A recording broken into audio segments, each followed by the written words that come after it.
नमस्ते श्रोतागण। कहानी चैनल में आपका स्वागत है। आइए सुनते हैं मालती जोशी जी की कहानी अहंग का हिमखंड। घर वाली आरती हो चुकी थी। सोसाइटी के गणेश जी की आरती में सम्मिलित होने पापा जी रोज की तरह पंडाल चले गए थे। मैं और मम्मी जी खाना लगाने की तैयारी कर रहे थे, तभी ये आकर खड़े हुए। मम्मी जी, इनका स्वर जरा कातर लग रहा था। क्या बेटा? मम्मी जी ने पूछा और फिर इनके चेहरे की ओर देखकर बोली, अरे तेरा मुंह क्यों उतरा हुआ है? भूख लग रही है क्या? रश्मि बेटा, इसका खाना लगा दो। दिन भर बेचारा दफ्तर में दिमाग खपा कर आता है। पापा जी, मैंने बस इतना ही कहा था कि वे बोली, उनकी राह देखने की जरूरत नहीं है। वे जल्दी आने वाले थोड़े ही हैं। वहां भी पंचायत लगाकर बैठ गए होंगे। तो तू तो इसकी थाली लगा दे। तुम लोग मेरी बात तो सुन लो। बस शुरू हो जाती हो। हाँ बोल। मामा जी का फोन आया था अभी। नानी की हालत बहुत खराब है। डॉक्टर ने जवाब दे दिया है। कह दिया है कि अब कुछ कहा नहीं जा सकता। जिसको बुलाना है बुला लो। इनकी बातें पूरी भी ना हो पाई थी कि मम्मी जी धम से डाइनिंग टेबल की कुर्सी पर बैठ गईं और रोने लगीं। मैं उनकी पीठ सहलाते हुए सांत्वना देने लगी। शांत हो जाइए मम्मी जी, सब कुछ ठीक हो जाएगा। पर मैं भी जानती थी और मम्मी जी भी कि कुछ भी ठीक होने वाला नहीं है। नानी माँ पिछले 2 साल से फेफड़ों के कैंसर से जूझ रही हैं। इस उम्र में जितना इलाज संभव था किया जा रहा था, पर वह बहुत कारगर नहीं है, यह सभी जानते थे। जब संभव होता मम्मी जी जाकर मिल आती थी, पर मेरी नौकरी और नन्हे किंशुक के कारण ज्यादा दिन रह नहीं पाती थी। पापा जी जरा भी असुविधा सहन नहीं कर पाते हैं, इसीलिए मम्मी जी का घर से निकलना कठिन होता था। पर इस समय पापा जी की असुविधा से ज्यादा महत्वपूर्ण थी नानी जी। इसीलिए मैंने इनसे कहा, सुनिए, इस समय 8 बज रहे हैं। अगर आधा घंटे में भी आप लोग निकल गए तो 12 बजे से पहले पहुंच ही जाएंगे। पापा जी को आ जाने दो। उनकी अनुमति बिना थोड़े ही जाएंगे। पर तब तक तैयारी तो कर लें। मैं मम्मी जी का बैग भरती हूँ, तब तक आप पेट्रोल भरवा लाओ। उतना ही समय बच जाएगा। रहने दो बेटा, वे जाने नहीं देंगे मुझे मालूम है, मम्मी जी ने कहा। पेट्रोल तो भरवा लाता हूँ, बाद में जैसा तय होगा देख लेंगे। इनके जाने के बाद मैं मम्मी जी को कमरे में ले गई। हम लोग अपने काम में इतने डूब गए थे कि लंच की आवाज ही नहीं आई। वो तो किंशुक ने पुकारा, तब हमारा ध्यान गया। उसे गोद से उतारकर पापा जी ध्यान से हम दोनों को देख रहे थे। कहाँ की तैयारी हो रही है? उनका स्वर कठोर था। मैंने हिम्मत बटोर कर कहा, मामा जी का फोन आया था। नानी माँ सीरियस है। तो डॉक्टर ने जवाब दे दिया है। वो तो बहुत पहले दे दिया था। मतलब अब एकदम चला चली की बेला है। वो मम्मी जी का जाना जरूरी है। ये कौन तय करेगा? तय तो आप ही करेंगे। मैंने सोचा तब तक उनकी तैयारी कर दूं। कोई शादी ब्याह में जाना है जो तैयारी करनी होगी? मैं चुप हो गई। तब तक ये आकर खड़े हो गए। आप कहाँ से पधार रहे हैं बरखुरदार? पेट्रोल भरवाने गया था। मतलब किसी से पूछने की जरूरत ही नहीं है। आप घर पर नहीं थे तो मैंने सोचा, यहाँ पंडाल तक ही तो गया था, कोई मर नहीं गया था।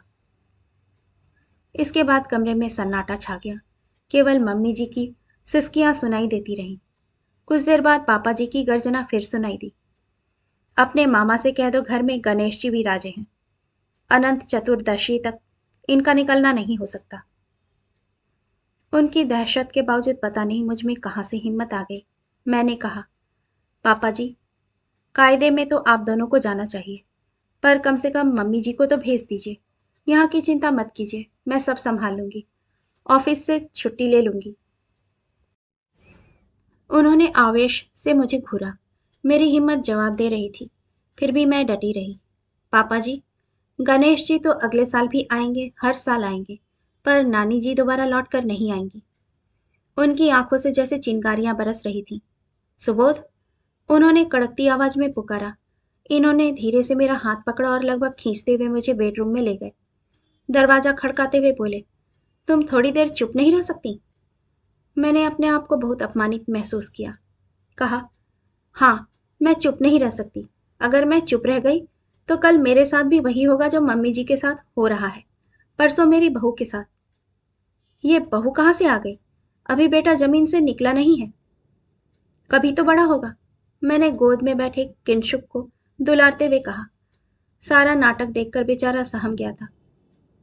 उसे छाती से लगाते हुए मैंने कहा, जिंदगी भर आप उस व्यक्ति के ईगो को सहलाते आए हैं, पर मैं अपने बच्चे को इस मानसिकता में बड़ा नहीं होने दूंगी। उसमें आत्मविश्वास पैदा करूंगी। ये चुपचाप दरवाजा खोलकर बाहर निकल गए।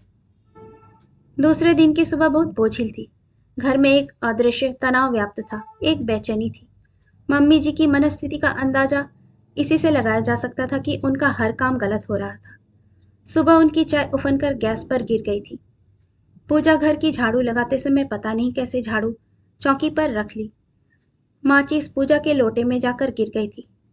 वह तो घर में दूसरी माचिस थी, नहीं तो प्रलय आ जाती। फ्रिज में रखी लाल फूलों की माला बाहर निकालते समय ऐसी उलझी कि फिर किसी तरह पहनाई नहीं जा सकी। उसे बप्पा के चरणों में ही रखकर संतोष करना पड़ा। पूजा की थाली नीचे रखते हुए हाथ ऐसे कांपे कि पंचामृत की कटोरी नीचे गिर गई। संगमरमर का फर्श पंचामृत से सन गया। ध्यान कहाँ है तुम्हारा? पापा जी दहाड़े। एक काम ढंग से नहीं हो रहा है। नीचे गिरा पंचामृत साफ करके मैं पोछा लगा रही थी। पापा जी की बात सुनकर मेरे तन बदन में आग लग गई। वॉश बेसिन पर हाथ धोते हुए मैं भुनभुना रही थी। सब जानते हैं उनका ध्यान कहाँ है, पर कोई मानना नहीं चाहता। चुप हो जा मेरी माँ। इन्होंने मेरे हाथ जोड़ लिए। क्यों आफत को न्योता दे रही है? मैं चुप हो गई, पर मेरे होठ फड़फड़ा रहे थे। ये हर बात में तुम्हारी नसें क्यों फड़फड़ा उठती हैं?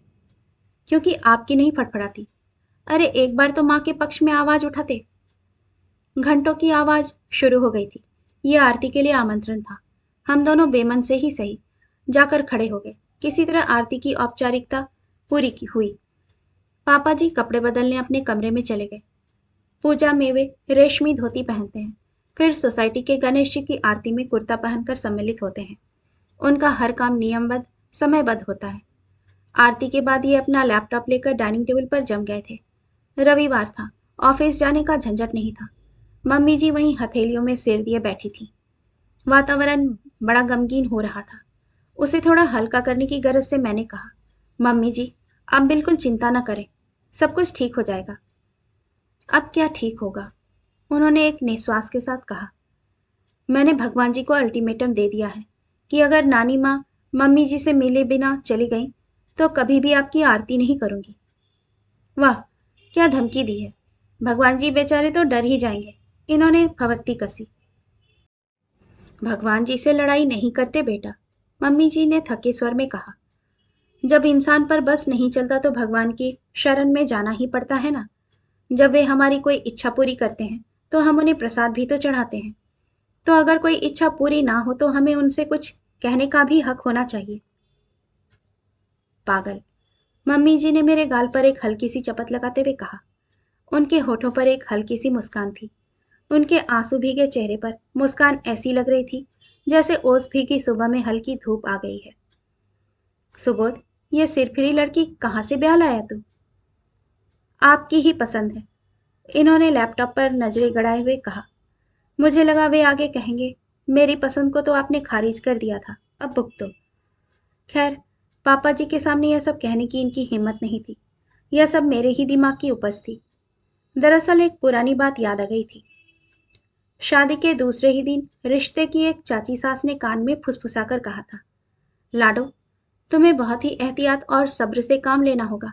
यह शादी उसकी मर्जी के खिलाफ हुई है। उसका मन तो कहीं और था, पर भाई साहब ने उसकी पसंद को पहली फुर्सत में ही खारिज कर दिया था। 2-3 महीने मैं बहुत सहमी सहमी रही। फिर सब कुछ सामान्य हो गया। अब तो शादी को 3 साल हो चले हैं। अगर इनके मन में कोई फांस है भी तो मुझ पर कभी जाहिर नहीं होने दिया। मुझे लगता है कुछ चाचियां और भाभियां शादी में इसलिए आती हैं कि नई बहू को पट्टी पढ़ा सकें, उसके मन में संदेह के बीज डाल सकें, खानदान की गोपनीय बातें उसके सामने उजागर कर सकें। तुम कल पेट्रोल भरवा कर लाए थे ना? पापा जी पूछ रहे थे। जी। तो अपनी माँ को इंदौर छोड़ाओ। आज संडे भी है, छुट्टी का प्रॉब्लम नहीं होगा। ये एकदम उठ खड़े हुए। तो मैं तैयार होता हूँ। मम्मी, आप भी तैयार हो जाओ। रश्मि, मम्मी का बैग ठीक कर दो। बैग तो कल ही ठीक कर दिया था। ओके, मम्मी अब जल्दी से तैयार हो जाओ, मुझे कहीं नहीं जाना है। अरे क्यों? अब तो पापा जी ने कह दिया। उन्होंने कैसे मन से कहा होगा जानती हूँ। 40 साल से साथ हूँ। पापा जी दरवाजे पर पहुंच चुके थे, वहीं से दहाड़े। तो क्या अब स्टाम्प पेपर पर लिख कर दूं? सुबोध, मैं पंडाल जा रहा हूं। जब लौटूं तब माँ बेटे मुझे घर में नहीं मिलेंगे, समझे? नादिर शाही फरमान जारी हो गया। अरे, ये बात प्रेम से भी तो कही जा सकती थी, पर हर बात में इनका ईगो सामने आ जाता है। मम्मी जी की दाद देनी पड़ेगी। 40 साल इस आदमी के साथ कैसे गुजारे होंगे? मैं होती तो भाग जाती या आत्महत्या कर लेती।